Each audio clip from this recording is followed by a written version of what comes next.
Pozdrav dragi moji, danas sam ostavljam jedan jako jednostavan recept, a ujedno i najljepši koji sam do sad probala za krofne. Taj recept sam našla u knjigi Lupo Maršal recepti. Evo, ostavit ću vam ovdje recept da isprobate, jako je lijepo, ukusno, jednostavno, pune su, mekane i sočne. Potrebno vam je 225 g brašna, 50 g kristal šećera, 50 g smeđeg šećera, koji ja ovdje nisam koristila sam samo kristal šećer, 120 ml mlakog mlijeka, jedna kašikica germe ili kvasca i malo ulja. Ja sam ovdje stavila onako otprilike malo ulja i jedno jaje. Sve ćemo lijepo zamjesiti i ostaviti da nam nadolazi nekih 30 minuta. Jako brzo naduđe i tijesto bude jako lijepo za raditi i oblikovati.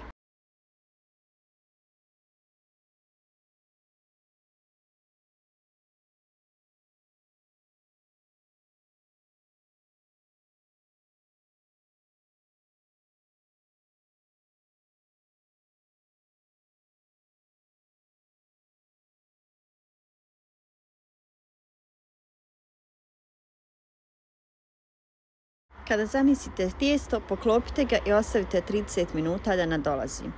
I evo pogledajte, tijesto se udvostručilo i sada ćemo oblikovati naše krofnice. Pospite sa malo brašna i ja krofne nikad ne isjecam sa čašom ili nekim oblikom. Evo ovako i samo rukom sad ću vam pokazati, oblikujem i ostavim da naduđu.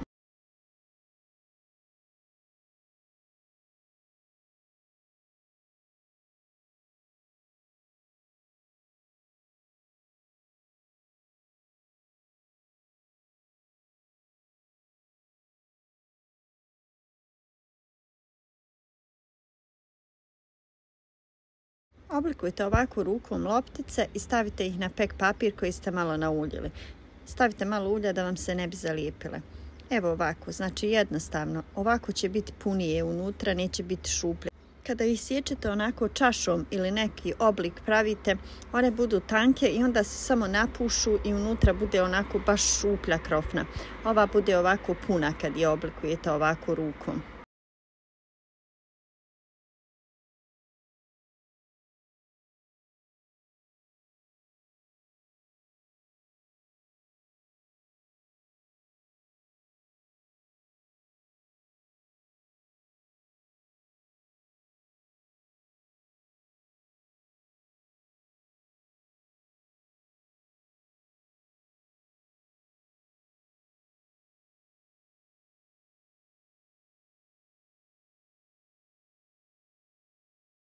Kada oblikujete krofne, prekrijte ih sa čistom krpom i ostavite da odstoji nekih 20 minuta, da krofne lijepo naduđu.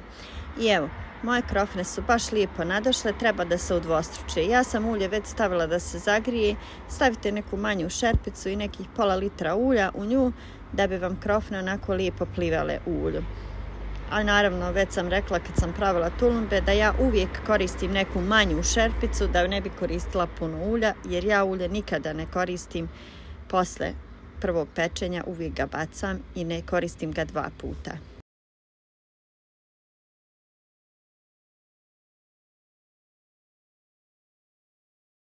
Krofne pecite uvijek na jedinici ili dvojki. Znači kada zagrijete ulje uvijek ga smanjite, da krofne onako lijepo se peku i nadolazi, jer ove krofne budu punije i moraju malo duže da se peku da bi bile unutra lijepe i pečene. Znači smanjite temperaturu i pecite ih polako.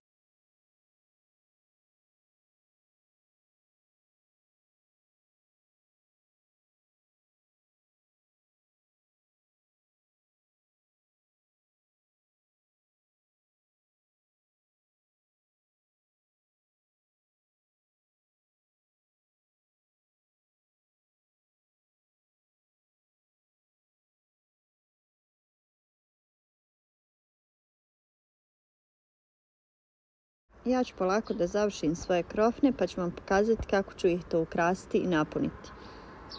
Pogledajte kako su samo lijepe i kako su lijepo nadošle. I evo, moje krofne su gotove. Sad ću da rastopim čokoladu za kuhanje u koju ću dodati 2 kašike Crush Expressa da mi budu onako baš čokolada da mi bude slađa. A rastopit ću čokoladu tako što ću iskoristiti 2 do 3 kašike ovog ulja u kome su se pekle krofne. Znači ono je već toplo, samo ću ga staviti 2 do 3 kašike ovako u čokoladu, izmiješati i čokolada će se jednostavno i brzo istopiti.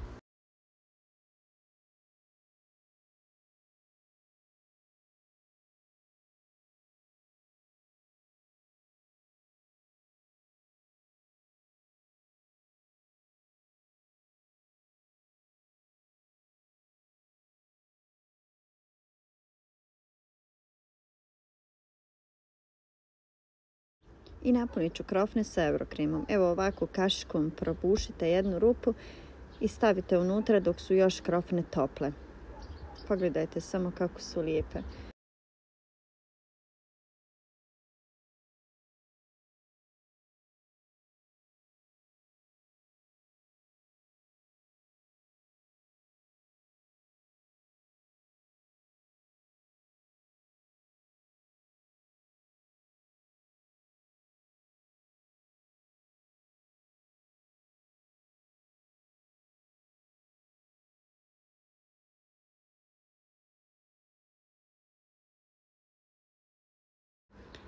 Možete naravno i ovako nožem da napravite udubljenje u krofni malo šire da bi vam bilo više eurokrema u krofni ako volite da je punjenje bogatije onako u krofni.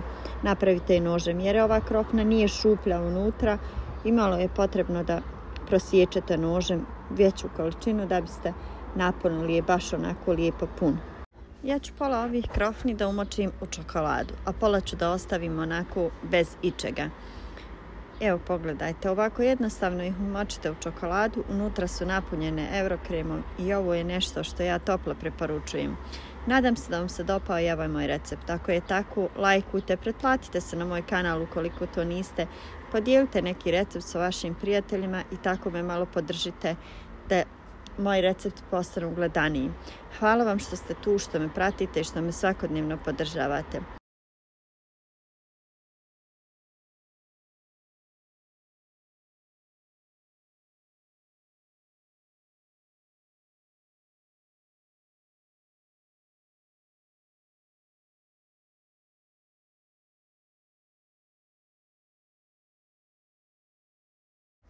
Pogledajte samo kako su divne. Nadam se da su vam se dopale. Hvala vam još jednom što ste gledali ovaj moj video.